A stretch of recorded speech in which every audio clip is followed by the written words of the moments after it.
भारत ने इस पूरे वर्ल्ड कप में जबरदस्त परफॉर्मेंस दी है और फाइनल में हमें बिल्कुल भी एक्सपेक्टेशन नहीं थी कि इस तरीके की परफॉर्मेंस दी जाएगी। मैं किसी हार के किसी कारण के बारे में बात नहीं, गलतियों के बारे में बात नहीं करना चाहता, मैं प्लेयर्स को क्रिटिसाइज भी नहीं करना चाहता हूं, क्योंकि जिस तरीके का परफॉर्मेंस दिया है इंडिया की टीम ने वो बहुत ही शानदार परफॉर्मेंस था इस पूरे वर्ल्ड कप में और वो दिखाया है, प्योर डोमिनेशन दिखाया है। लेकिन अगर मैच हारे हैं, फाइनल जैसा बड़ा मैच हारे हैं, तो कुछ गलतियां तो जरूर ही की होंगी भारतीय टीम ने। तो उस गलतियों के बारे में बात करेंगे कि 5 ऐसी गलतियां क्या रही, 5 ऐसे कारण क्या रहे इंडिया के इस वर्ल्ड कप में हार के, जिसकी वजह से हमारा जो सपना था वर्ल्ड कप जीतने का वो और लंबा हो गया और ये जो दर्द है वो और बढ़ गया है। तो अगर वर्ल्ड कप के हार की बात करें तो पहला जो सबसे बड़ा रीजन हमें देखने को मिला इस मैच में वो था फियर ऑफ फेलियर। जी हाँ, भारत ने इस पूरे वर्ल्ड कप में जिस इंटेंट के साथ खेला है वो फाइनल में नहीं देखने को मिला। रोहित शर्मा ने इस वर्ल्ड कप से पहले बोला था कि वो फियरलेस क्रिकेट खेलना चाहते हैं, एग्रेसिव क्रिकेट खेलना चाहते हैं और उन्होंने वो खुद लीड किया और वो खुद करके दिखाया पूरे वर्ल्ड कप में। चाहे पहले मैच से आखिरी मैच तक, सेमीफाइनल तक इंडिया ने जबरदस्त और डोमिनेटिंग क्रिकेट खेला है बैटिंग से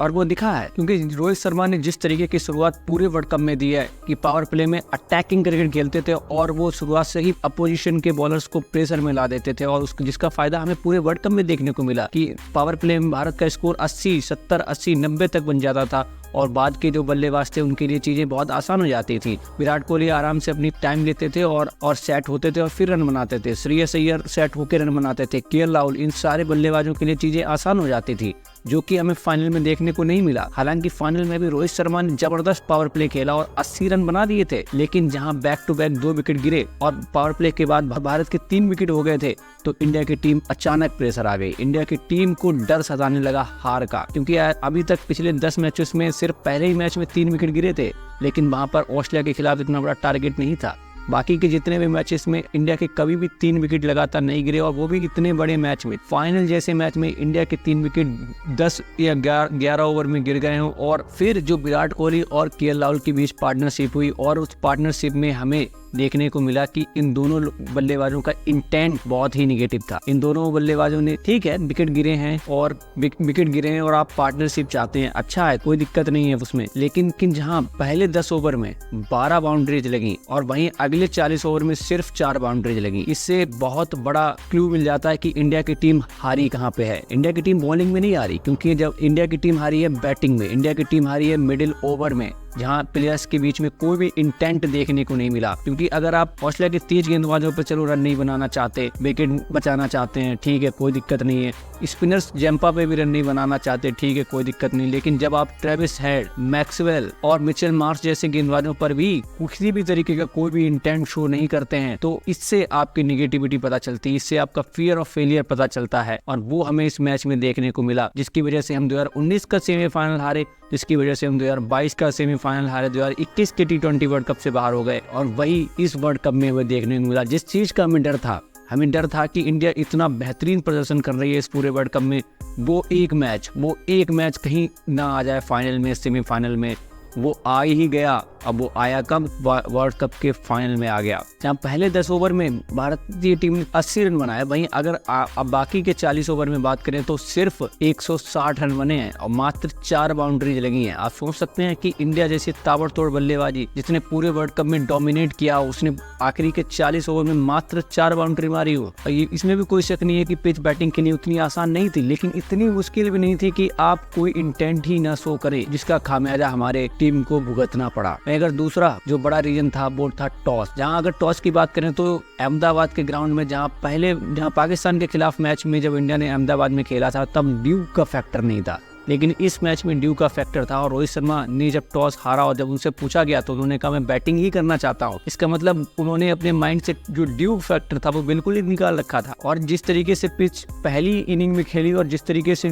पिच दूसरी इनिंग में खेली वो कंप्लीट जमीन आसमान का फर्क था। जहाँ पहली इनिंग में बॉल उतनी अच्छे से बैट पे नहीं आ रही थी, बॉल रुक के आ रही थी, ग्रिप कर रही थी, स्पिनर की बॉल टर्न हो रही थी, वहीं दूसरी इनिंग में ऐसा कुछ भी देखने को नहीं मिला। अगर हम पहले पावर प्ले की ओवर को छोड़ दें यहाँ पर बॉल सीम और स्विंग दोनों हो रही थी, लेकिन उसके बाद स्पिनर की बॉल बिल्कुल सीधी जा रही थी, बैट पर बॉल जबरदस्त आ रही थी और हमें वो देखने को मिला कि ट्रेविस हेड और मार्नस लाबुशेन को किसी भी तरीके की कोई प्रॉब्लम नहीं हुई। तो इसलिए रोहित शर्मा ने की जो टैक्टिक्स थी टॉस को लेकर वो पूरी तरीके से फेल हो गई, और जो उनकी सोच थी कि पहले बैटिंग करने की, और ड्यू को उन्होंने कोई फैक्टर ही नहीं माना। और बल्कि रोहित शर्मा का ये कहना था कि मुंबई में जब उन्होंने प्रैक्टिस करी तब तो ड्यू आई, लेकिन मैच में ड्यू नहीं आई, और शायद वही उन्होंने यहाँ पर भी एक्सपेक्ट किया होगा, लेकिन ऐसा हुआ नहीं। और ड्यू एक बहुत बड़ा फैक्टर बन गया इस मैच में, जहाँ भारत के स्पिनर्स बिल्कुल गेम से बाहर हो गए। वहीं अगर तीसरा जो बड़ा फैक्टर था वो रोहित शर्मा की कैप्टनसी भी एक बहुत बड़ा फैक्टर रहा, जहाँ रोहित शर्मा की कैप्टनसी पूरे वर्ल्ड कप में शानदार रही। उनके बॉलिंग चेंजेस भी शानदार रहे, और जिस तरीके से उन्होंने फील्ड पोजीशन करी है,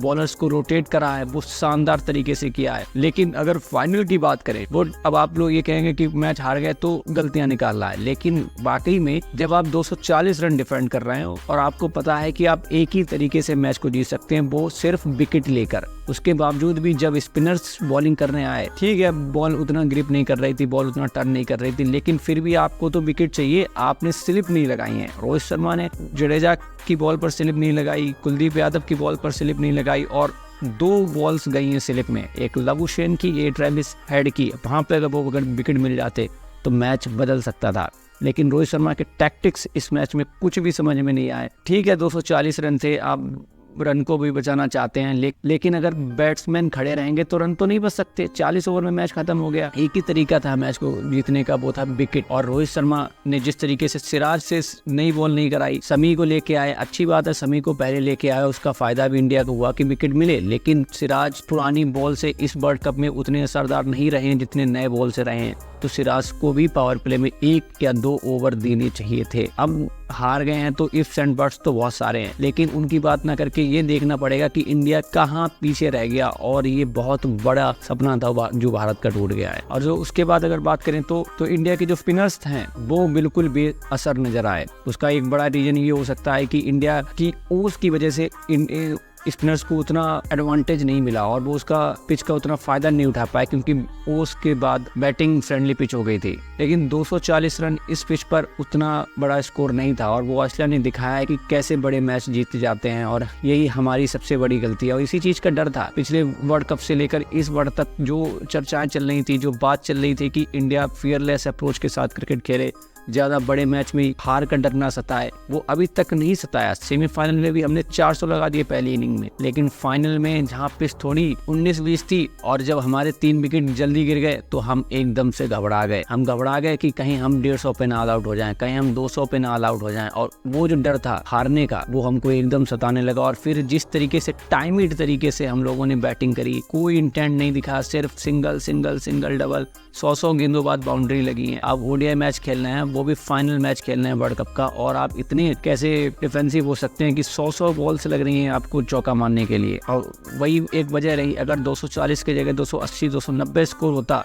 तो इंडिया का मैच था, इंडिया बहुत आसानी से मैच जीत जाता। और फिर बाद में जिस तरीके की बैटिंग इजी हो गई थी, बड़ा आसान है ये सब कहना, लेकिन क्या बताएं, 4 साल बाद आता है वर्ल्ड कप, 4 साल की मेहनत होती है वर्ल्ड कप में, और जब आप एक कदम दूर रह जाते हैं वर्ल्ड कप की ट्रॉफी से तो लगता है बहुत बुरा लगता है। चाहे हम फैंस हों या क्रिकेटर्स हों, सबको बुरा लगता है। जो सबसे ज्यादा बुरा अगर किसी खिलाड़ी को लग रहा है वो है रोहित शर्मा, कि शायद वो अगला वर्ल्ड कप ना खेल पाए, और रोहित शर्मा ने इस वर्ल्ड कप में अपनी जान लगा दी। बैटिंग हो, कप्तानी हो, हर डिपार्टमेंट में जबरदस्त काम किया है, और चाहे टीम का माहौल हो, हर तरीके से जबरदस्त, on the field of the field जबरदस्त परफॉर्मेंस दी है रोहित शर्मा ने। लेकिन कहते हैं ना कि कभी कभी मेहनत काम नहीं आती, लक काम आता है। वो लक जो है वो फाइनल में इंडिया के हाथ में नहीं था, लक था ऑस्ट्रेलिया के पास, और ये जो वर्ल्ड कप ट्रॉफी जीतने का जो सपना था वो और लंबा हो गया। तो अगर आपको ये वीडियो अच्छी लगी, make sure you guys subscribe the channel.